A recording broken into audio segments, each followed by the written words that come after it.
So the idea that we're going to talk about, preference isolation, is the notion that you have preferences and tastes that are different from the other people in your neighborhood. And as a result, local stores, local restaurants, local merchants aren't motivated to give you what you'd like. So just to motivate this a little bit more, let's think about an example where everyone in your town wears ties. Most people happen to want to wear blue ties and you wear a red tie. Now think about the problem faced by the manufacturer and seller of ties.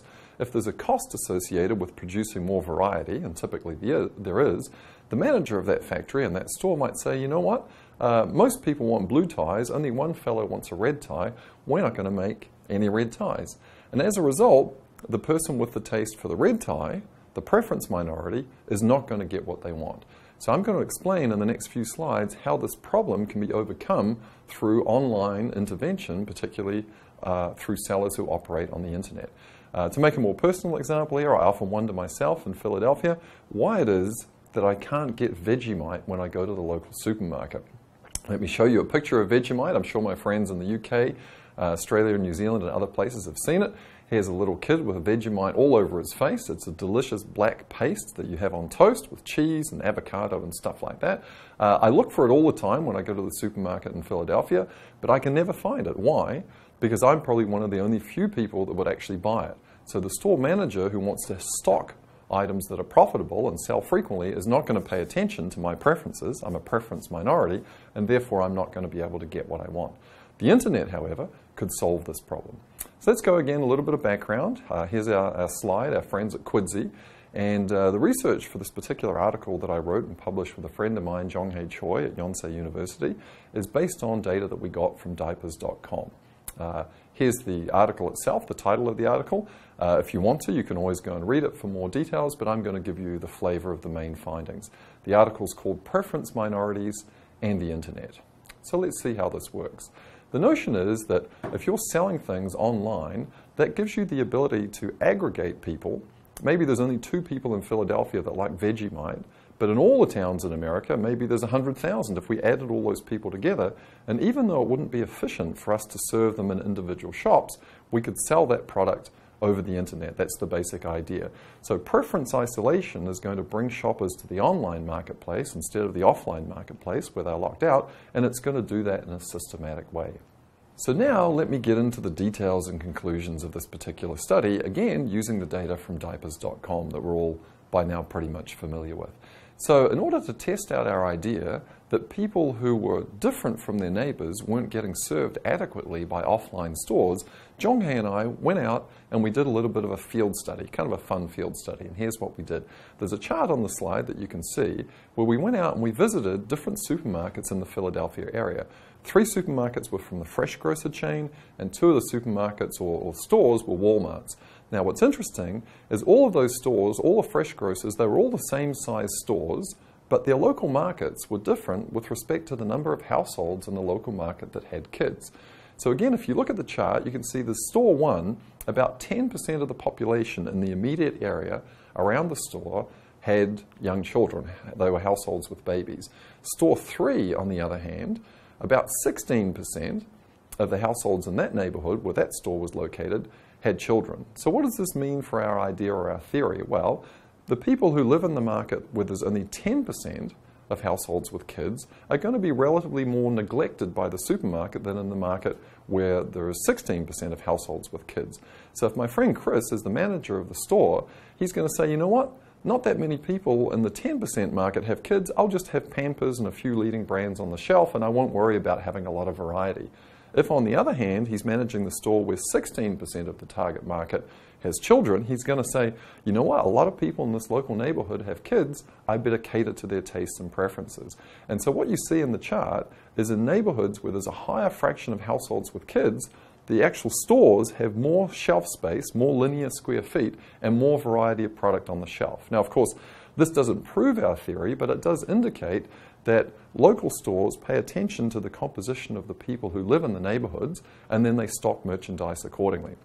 As a little side note, this was kind of a fun thing to do in Philadelphia. Zhonghai and I had a pink measuring tape where we were running around trying not to get caught by the store managers, measuring how much space was allocated to these things. If you've been to Philadelphia, it's kind of a tough town. It's a place where they boo Santa Claus, at least the football fans do. So you have to be a little bit careful if you're running around with a pink tape measuring stuff in stores. Okay, so let me elaborate a little bit more on this next slide with the actual theory that we built up to try and explain this concept. So imagine we have two different markets. This is just purely a conceptual argument. So the first market, market A, is a market where there are 100 households with babies or 100 households in the target population. The total population of this particular market is 200 people. So half of the people in this local neighborhood have the characteristic that we want. In this case, it's whether or not they have children, but you could think about this idea much more generally. It could be half the people want Vegemite or any other product that you could come up with. And so notice in that market, there is one store, and the store is 200 square feet in area. And so the manager of that store says, gee, half the people in the market have this particular characteristic, let's say households with kids, so I'm going to allocate half of my store to products that cater to those people. And again, this is just a stylized example to make the main point, but hopefully you can see where this is going. Now in market B, again, there are 100 people who have the characteristic we're looking for, in this case households with children, but the total population of the market is 1,000 people. So these people with kids are a little bit more rare in this case. They're only 10% of the population.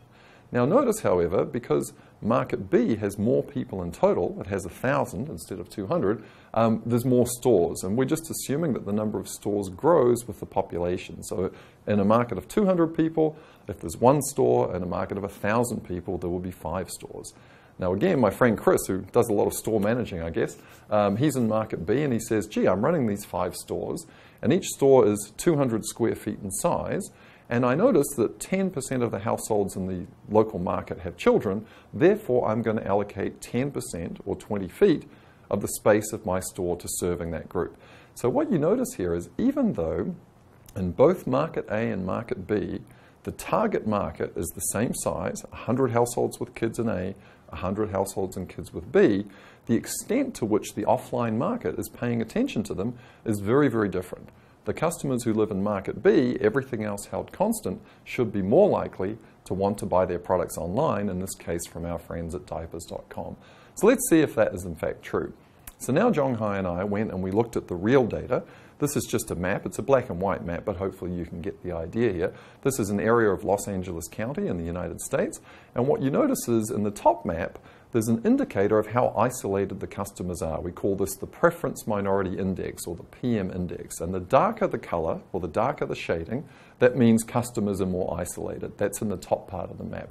In the bottom part of the map, these are the sales to diapers.com. And again, you notice the 5th quintile, or the area that's having the most sales, the darker areas, are sort of the same dark areas in the bottom part of the map as they are in the top part of the map. So this is indicating some support for our theory that when customers are isolated, they're more likely to use online merchants instead of offline merchants. So the next thing that we did after looking at the raw data is do what a lot of us here at the Wharton School do, whether it's Pete or Barbara or myself, is we ran some statistical analysis or some econometric analysis on the data.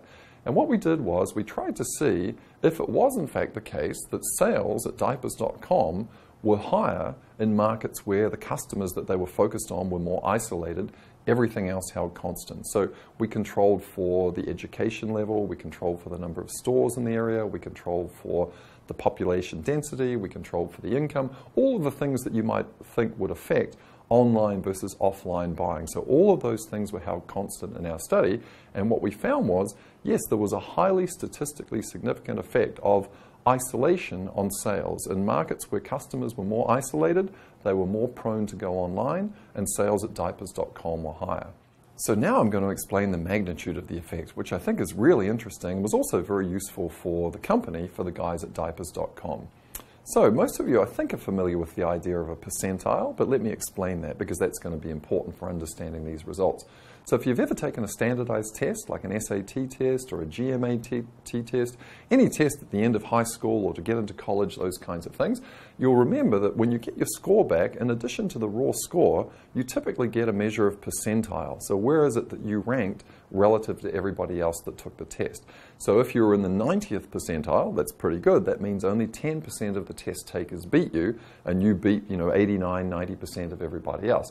If you're in the 10th percentile, which I'm sure none of you were, that means that you only beat 10% of the people, and in fact 90% of the people beat you. So what Zhonghai and I did is we used the same concept, but we applied it to our preference minority index.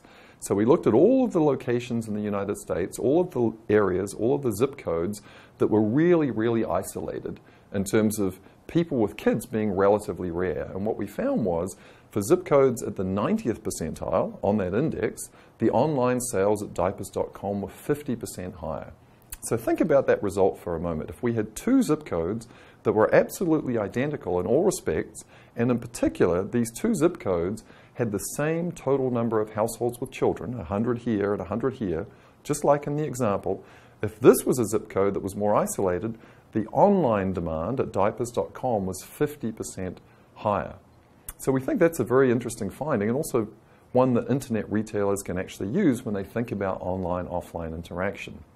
Now, if you think back to the long tail, you might remember that different brands also have different levels of sales. So the most popular brand has the highest level of sales. In the baby diaper category, that's Pampers. And the second one is the second most popular, and so on down, all the way out into the tail or into the niche products. So the same thing happened here. What we found was if we looked at particular products that were niche products, and we compared an isolated market versus a non-isolated market, the sales in the isolated market online for niche products were about 125% higher. And I'm going to show you this in a diagram to make it easier to remember. So now here's the diagram that explains everything that we've discussed and brings it all together in one place, and also, importantly, relates it back to that other key idea, the long tail, that we've already discussed. So let me show you what's going on. There are three pieces to this diagram that are important in terms of understanding the overall concept. So first, on the left-hand side, we see market A and market B. Those are just those markets that we had previously where we looked at the fraction of households with children. So notice that market A is a market where offline retailers are paying a lot of attention to our target customers, our households with babies, because they're 50% of the market. In market B, the offline retailers aren't paying much attention to our target customers, who are the households with children. And that's reflected at the bottom of the slide with a little thumbs up and thumbs down in the two markets. So what does that mean for the way products are sold and bought online versus offline? So for that, we have to go to the top of the diagram, which is our old friend, the long tail. And so just remember, by way of review, that the long tail is an idea, a concept, that has a plot of all of the products that are available from a particular seller or a particular merchant. The y-axis is always the sales of the product, and the x-axis is all the products lined up from the most popular to the least popular.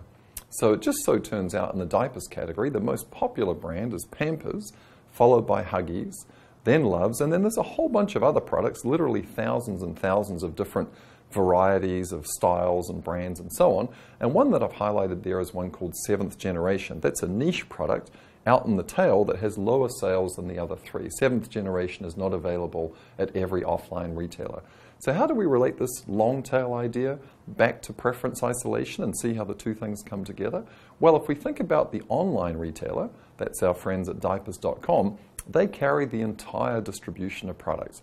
They offer everything, probably have the largest assortment of baby-related products and diapers, probably of anyone in the world actually, certainly bigger than any physical store.